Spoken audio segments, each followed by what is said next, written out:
నేను రతన్ రాజులు కాదు, దేవదాసు. రతన్ రాజు గారు రావడం కొంచెం ఆలస్యం ఉంది. నేను ముందు 2 మాటలు చెప్పి త్వరగా వెళ్ళిపోతారని ముందు నిలబడ్డాను.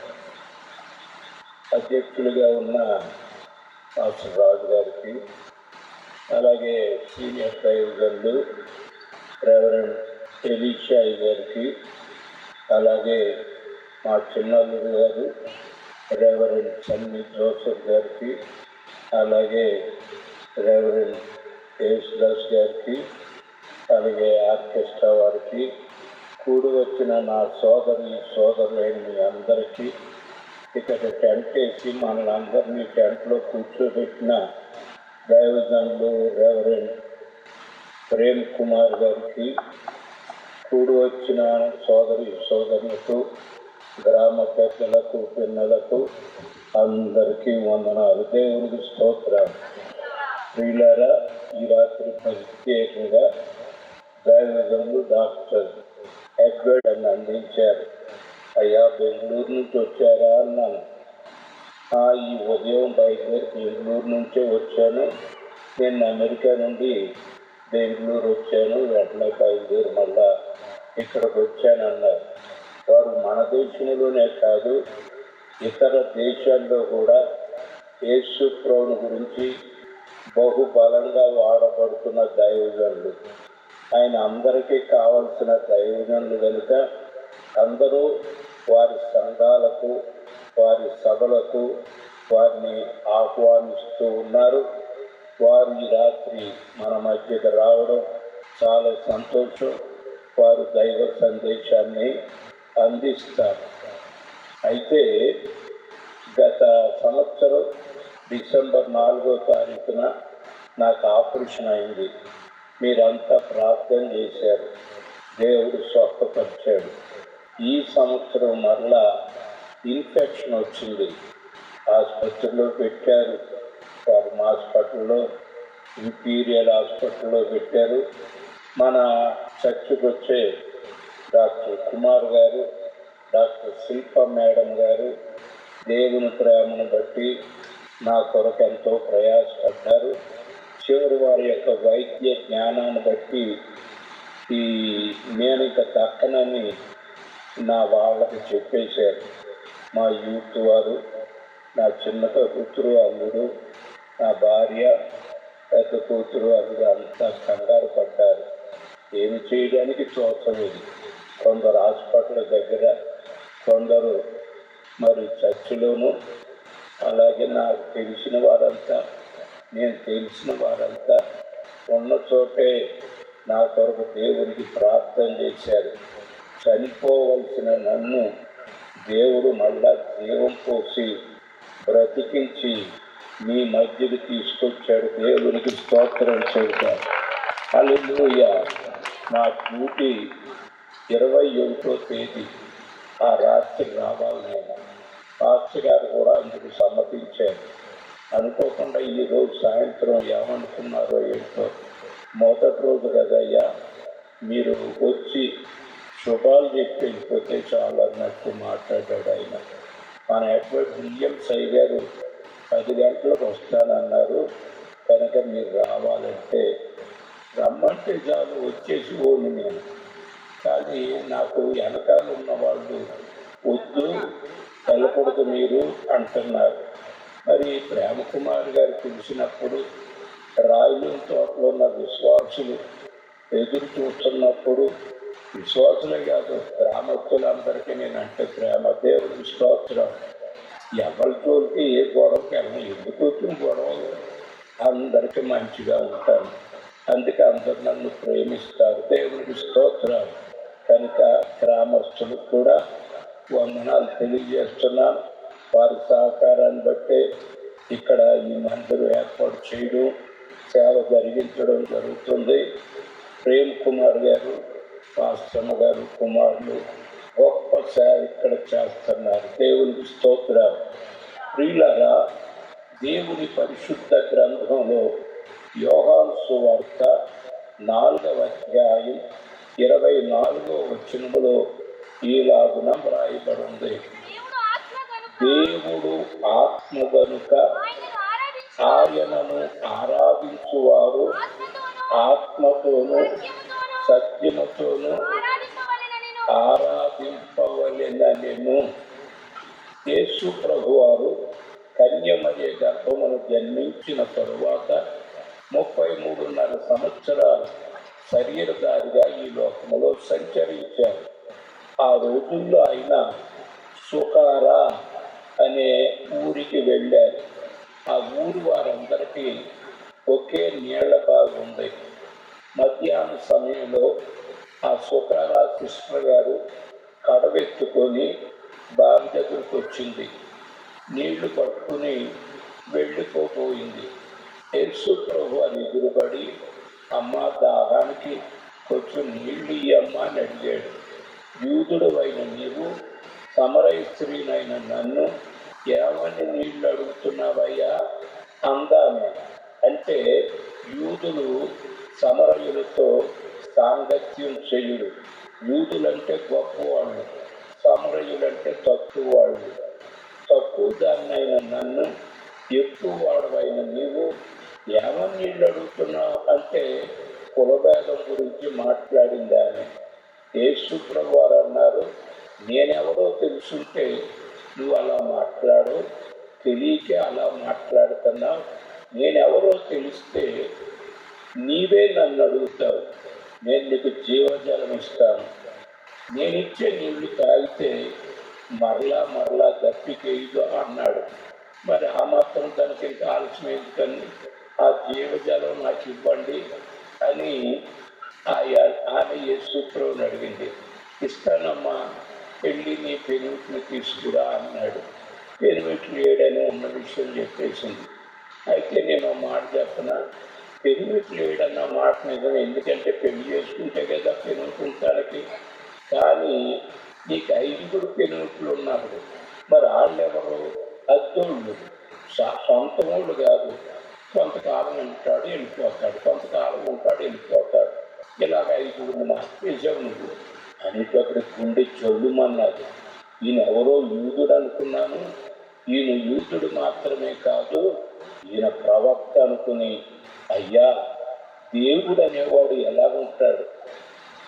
మా వాడు అంటే సమరయులంతా గెరిజీలు కొండ మీద ఆరాధన చేస్తున్నారు.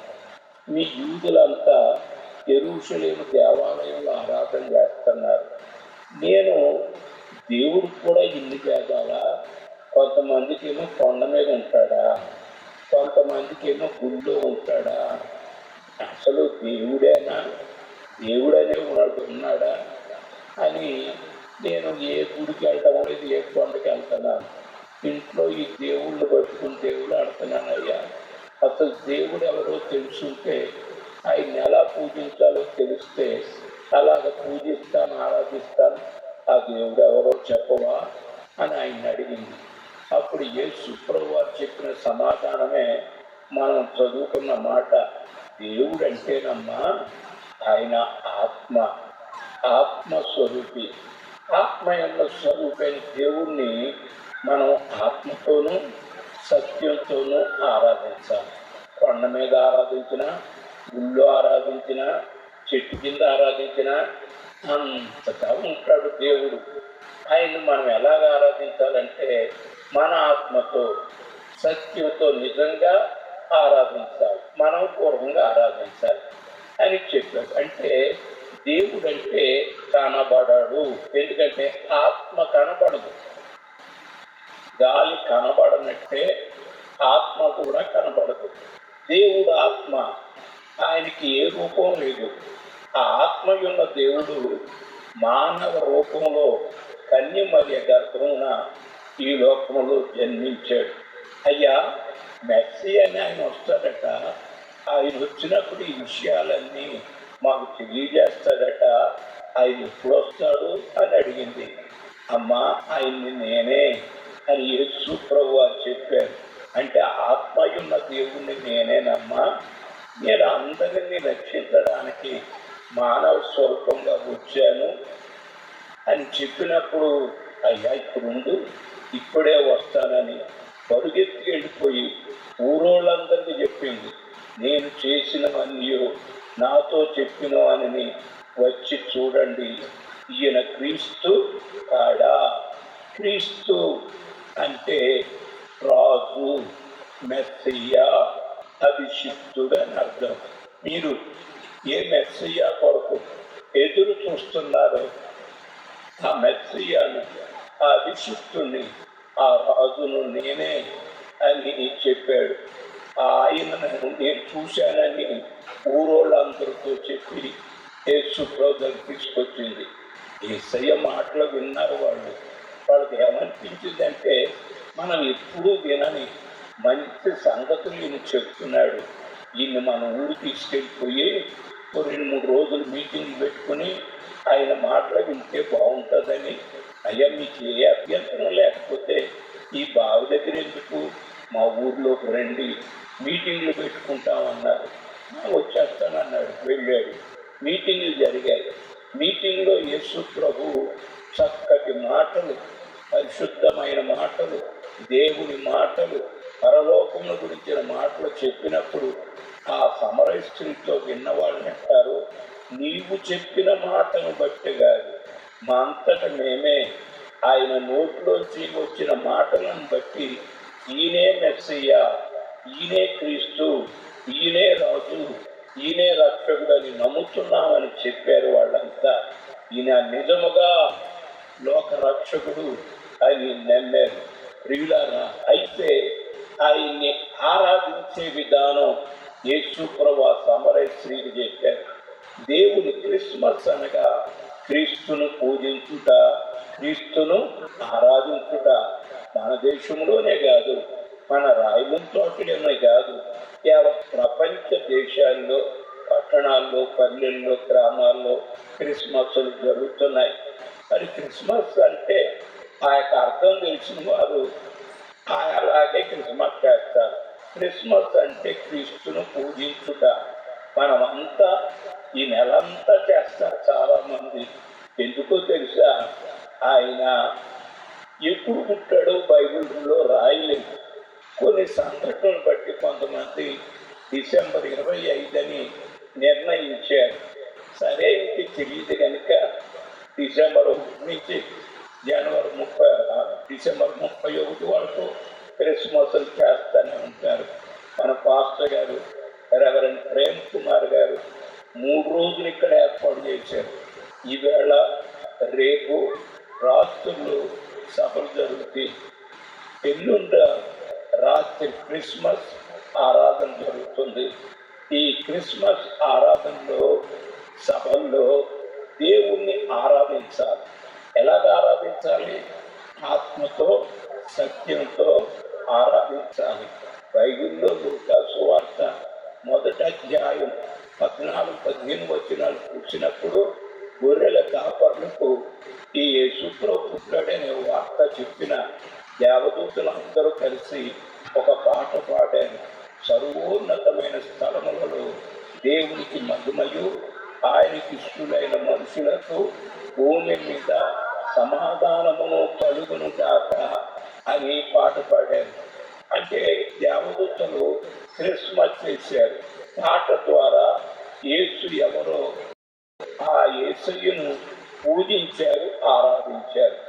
రెండవదిగా ఆ దేవదూతలు చెప్పిన మాటలు విన్న గొర్రెల కాపర్లు యేసు ప్రభు పుట్టిన ఆ యొక్క స్థలానికి వెళ్ళి మరియను చూసి, యేసు ప్రభువును చూసి, వారు దేవదూత చెప్పిన మాటలు మరియతో చెప్పి వారు వెళ్ళిపోతూ కన్న వాటిని గుర్చి, విన్న వాటిని గుర్చి, విన్నవంటే దేవదూత చెప్పిన మాటలను గుర్చి. దేవదూత ఏమని చెప్పింది? దావీదు పట్టణమందు నేడు రక్షకుడు మీ కొరకు పుట్టి ఉన్నాడు, మన కొరకు రక్షకుడు పుట్టాడండి అంటూ ఆయన దగ్గరికి మేము వెళ్ళామండి, మేము చూసామండి అని దారి పొడుగున కనబడిన వారందరికీ చెప్పుచు దేవుని స్తుతించుతూ వెళ్ళిపోయారు. అంటే గొర్రెల కాపర్లు కూడా ప్రభువు పుట్టినప్పుడు ఆయన పూజించారు, ఆరాధించారు.